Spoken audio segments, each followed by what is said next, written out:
It's the news we've all been waiting for. Erik ten Hag has just signed a new contract as the Manchester United manager. In this video, we will bring you all of the details, all of the little bits of information that are floating around about this, but this has been confirmed on the official Manchester United website.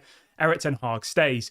Before we get into that though, please smash a like on today's video. Let's try and see 500 likes on today's show. And if this is your first time watching, please do subscribe to the channel. I'm live every single day at 8:30 a.m, 1:30 p.m, and also 6 p.m. So make sure you get involved for all of your latest Manchester United transfer news and talk. So let's jump straight on into this. This is up, as I said, on the official Manchester United website.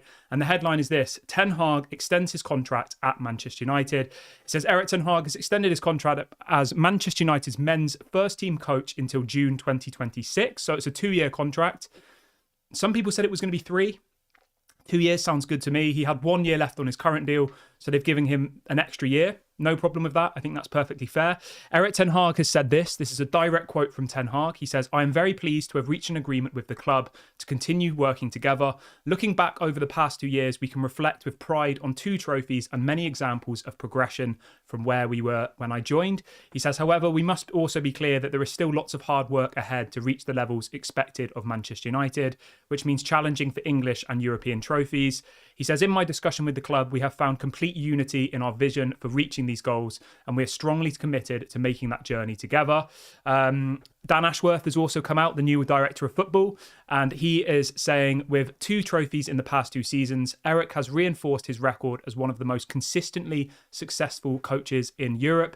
He says, while the club's review of last season highlighted areas for improvement, it also reached a clear conclusion that Erik was the best person to take us forward, driving up standards and outcomes. I could not be more happy about this. I think it's 100% the correct decision. I have a lot of respect for Ineos for doing this. Some people are going to complain about it only being 2 years. I don't know what to say about that, to be honest. I think 2 years is probably fair. He's had 2 years. He's got another 2 years, and we'll kind of see where we are at the end of that period. Obviously, let me know in the comment section, guys. Are you a little bit surprised that he's only just signed a 2-year contract?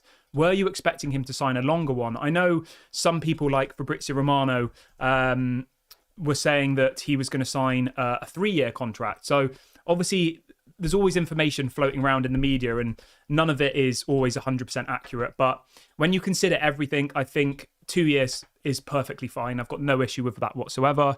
I would expect us in that 4th year to be challenging for the title, really. You know, next year is a rebuild still. And then in that 4th season, you do expect some, they do expect to be challenging for the title. So I'm really, really happy about this. I'm not too worried about the 2-year thing. I think it's completely reasonable. The story also goes on to say, this is coming from Dan Ashworth. He says, the group of players and staff have already shown they are capable of competing and winning at the top level. Now we need to do it more consistently. With our strengthened football leadership team now in place, we are looking forward to working hand in hand with Erik to achieve our shared ambition for this football club. No issues with that whatsoever. I think it's good. People in the chat are saying they're being cautious over giving him a longer contract. Yeah, I don't have an issue with that. I think caution is quite a good thing to do here, you know? Like, he has been good in the first 2 seasons, but last season, obviously, in the Premier League was poor. He has won 2 trophies back to back. So, yeah, we'll wait and see what happens, you know, in the next 2 years. But I do think Erik ten Hag signing a new 2-year contract is 100% the correct decision. I've got 0 issues with it whatsoever. I think most of the fan base wanted him to stay. That was clear. You know, whenever we ran polls on the channel, the majority of people wanted him to stay. That was an overriding outcome. So yeah, 0 issues with Erik ten Hag staying. Really, really happy that he'll be taking us into the project next season. Obviously, I want you to get in the comment section and let me know your thoughts on this new contract. Are you happy with the outcome? Do you think it's the right decision? Should he have got longer? Get your thoughts in. I always like to see what other Manchester United fans have to say. I'm just going to keep this one short just to bring you the short, snappy news. But before we end the video, please smash a like, please subscribe, and I'll speak to you all a little bit later. Bye for now.